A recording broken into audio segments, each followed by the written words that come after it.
ছেলেদের একটু পানি বেশি খাইতে হয়, মেয়েদের তুলনামূলক একটু কম খাইলে হবে। আচ্ছা, এখানে একটা জিনিস বলে রাখি, অনেকের দেখানো যায় না ইউরিনের সমস্যা, বেশ করে মেয়েদের এটা বেশি হয়।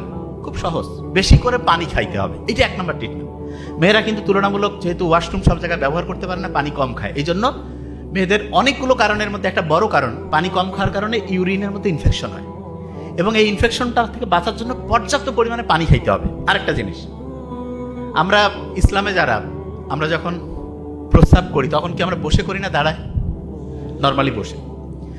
এখন অনেকে করতে পারে কি ব্যাপার, আল্লাহ এটা কেন দিল, দাঁড়িয়ে করলে কি হইতো? দেখেন, বিজ্ঞানীর অবাক হয়েছে, কেউ যে ক্রমাগত দাঁড়িয়ে প্রস্রাব করে, তখন আমাদের প্রস্রাবের সাথে ক্রমাগত যেটা করতে থাকে, দাঁড়িয়ে দাঁড়িয়ে প্রস্রাব করছে, তখন দেখা যাবে প্রস্রাবের সাথে আস্তে আস্তে প্রোটিন যাবে, যেটাকে মেডিকেলের ভাষায় বলে প্রোটিন ইউরিয়া।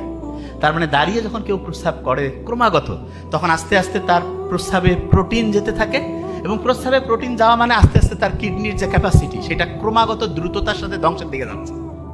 কিডনি রোগী ভয়ঙ্কর খারাপ, আল্লাহ হেফাজত করুক। ক্যান্সারে মরলে তো একটা একরকম, কিডনি ডায়ালাইসিস আল্লাহ হেফাজত করুক। কিডনির রোগ থেকে বাঁচার জন্য অনেক তো সিস্টেম আছে, তার মধ্যে একটা গুরুত্বপূর্ণ যে জিনিস সেটা হলো আপনি দাঁড়িয়ে প্রস্রাব করবেন না। আল্লাহর নিয়ম তো মানলে দেখেন কত লাভ, আপনার হচ্ছে প্রোটিন যাওয়ার যে প্রক্রিয়া সেটা আল্লাহর রহমতে ওইটা থেকে মুক্ত থাকবেন, কিডনির কর্মক্ষমতা ঠিক থাকবে। আচ্ছা, আরেকটা জিনিস, দাঁড়ায় পানি খান কারা কারা? খান নাকি? আলহামদুলিল্লাহ, খাই না। দাঁড়িয়ে পানি না খেয়ে যে আমরা বসে পানি খাই, দাঁড়িয়ে পানি খাইলেও দেখা যায় কিডনির উপরে এটা নেগেটিভ একটা ইম্প্যাক্ট ফেলে, তার মানে ওইটা আমাদের শরীরের জন্য ক্ষতিকর। দিনের বেলা যদি আমি রোদে যাই, ওইখান থেকে আসলো আল্ট্রাভায়োলেট বি, রান্না হইল, তারপরে গেল কলিজায় মানে লিভার, তারপরে গেল হচ্ছে কিডনি, যে সে কি হয়ে গেল, ওই যে ভিটামিন ডি যেটা হচ্ছে মোটিভেটর। আচ্ছা, ভিটামিন ডি কে মোটিভেট করতে পারে, উৎসাহিত করতে পারে কি নাম? পানি। সত্যি করে বলবেন, একদম একটা হিসাব শিখাই দেই, নোট করে রাখেন। 35 কেজি ওজনের জন্য 1 লিটার পানি লাগবে। মানেটা কি?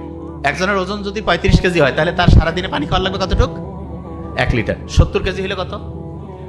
105 কেজি হলে 3 লিটার। এখন এটার সাথে আপনি ক্যালকুলেশন করবেন, তার মানে পানির হিসাবটা